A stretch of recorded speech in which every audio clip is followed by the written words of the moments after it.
Welcome back to army welfare news Tamil YouTube channel. நாம் இன்னைக்கு இந்த வீடியோவில் சென்ட்ரல் கவர்மெண்ட் எம்ப்ளாயீஸ் மற்றும் சென்ட்ரல் கவர்மெண்ட் பென்ஷன்தாரர்களுக்கு ஒரு முக்கியமான அதே சமயம் சற்று வருத்தமான செய்தி ஒன்று வெளியாகிருக்குது. அதாவது நீண்ட நாட்களாக எதிர்பார்த்து கொண்டிருந்த 18 மந்த் DADR அந்த 18 மாத கால நிலுவைத் தொகை மற்றும் 8 பே கமிஷன் குறித்த அரசின் தற்போதைய நிலைப்பாடு என்ன அப்படிங்கிற பத்தி தான் இந்த வீடியோல விரிவாக பார்க்க போறோம். நண்பர்கள் எல்லாருக்கும் அறிந்த ஒரு விஷயம்தான், கொரோனா பெருந்தொற்று காலத்துல 18 மந்த் DADR அதாவது அகவிலைப்படி மற்றும் நிவாரண தொகை வழங்காமல் இருந்தது அப்படிங்கிறது எல்லாருக்குமே தெரிஞ்சிருக்கும்.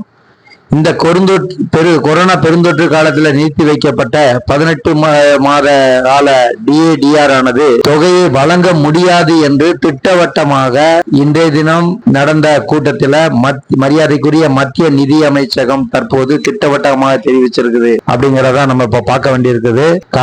கடந்த சில ஆண்டுகளாக ஊழியர்கள் இந்த தொகை எப்போது வரும் அப்படின்னு ஆவலாக காத்து கொண்டிருந்த இந்த நேரத்துல அந்த 18 மந்த் DADR அப்படிங்கிற இந்த தொகையை வழங்க முடியாது அப்படின்னு திட்டவட்டமாக மத்திய நிதி அமைச்சகம் தற்போது வழங்கி இருக்குது. அப்படிங்கறதான் ஒரு துக்கமான ஒரு சந்தோஷ தரப்பு இல்லாத ஒரு செய்தியை நம்ம பார்த்துக்கிட்டு இருக்கிறோம். இது உள்ளபடியே அனைவருக்குமே சற்று வருத்தமான செய்தியாகத்தான் இருக்கும் அப்படிங்கறதுல மாற்று கருத்து இருக்க முடியாது. சரி, இதை பத்தி அரசு என்ன விளக்கம் சொல்லியிருக்காங்க அப்படிங்கறத பத்தி பார்க்கலாம். இதற்கு நிதி அமைச்சகம் கூறும் காரணம் என்ன அப்படின்னு பார்த்தோம்னா, கொரோனா காலத்துல நமது நாட்டினுடைய பொருளாதாரம் மிகவும் கடுமையாக பாதிக்கப்பட்டது.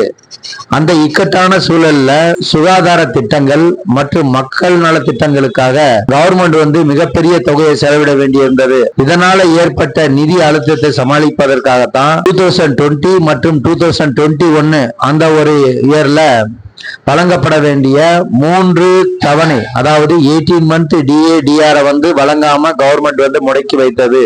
அதனாலதான் இப்பவும் அதை வழங்க முடியாது அப்படின்ற ஒரு காரணத்தை அரசு சொல்லியிருக்கு. உள்ளபடியே இது ஒரு வருத்தப்படக்கூடிய விஷயமா தான் பார்க்கப்படுது.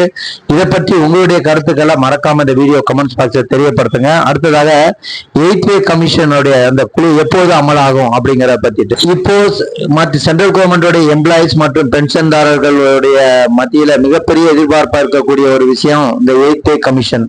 இது எப்போது நடைமுறைக்கு வரும் அப்படின்றதுதான். பொதுவாகவே ஒரு டீம் பே கமிஷன் அமைச்சதுக்கு அப்புறம் அந்த டீம் தன்னுடைய பரிந்துரைகளை அமல்படுத்துவதற்கு கவர்மெண்ட்டுக்கு மினிமம் 18 மந்த் டு 24 மந்த் வரைக்கும் அந்த பீரியட் தேவைப்படுது அப்படிங்கறது தான் இதுக்கு முன்னாடி இருக்கிற பே கமிஷன்ல நம்ம பார்க்க முடியுது. இதுக்கு முன்னாடி இருக்க அதே நடைமுறையை மனதில் சூழலை கணிச்சு பார்த்தோம்னா, இந்த 8 பே கமிஷனுடைய டீம் தங்களுடைய பரிந்துரைகளை 2027 பிற்பகுதியில் அதாவது ஜூலை மந்த்துக்கு பின்னாடி அல்லது 2028ல ஃபர்ஸ்ட் ஹாஃப்ல இதுலதான் அதாவது சப்மிட் பண்றதற்கான வாய்ப்புகள் அதிகமா இருக்க பார்க்கப்படுது. அப்படின்னா எந்த காரணத்தை கொண்டு இன்னும் நமக்கு வெயிட் பண்ண வேண்டி இருக்கிறதா அப்படின்றது. சரி, இந்த வீடியோ நம்ம முடிவா தெரிஞ்சுக்கிறது என்னன்னா, மத்திய அரசு ஊழியர்கள் பென்ஷன்தாரர்களுடைய நிலுவைத் தொகை தர முடியாது, அதாவது 18 மந்த் DADR அப்படின்றது இப்போதைக்கு வழங்க முடியாது அப்படின்ற அறிவிப்பு இன்னைக்கு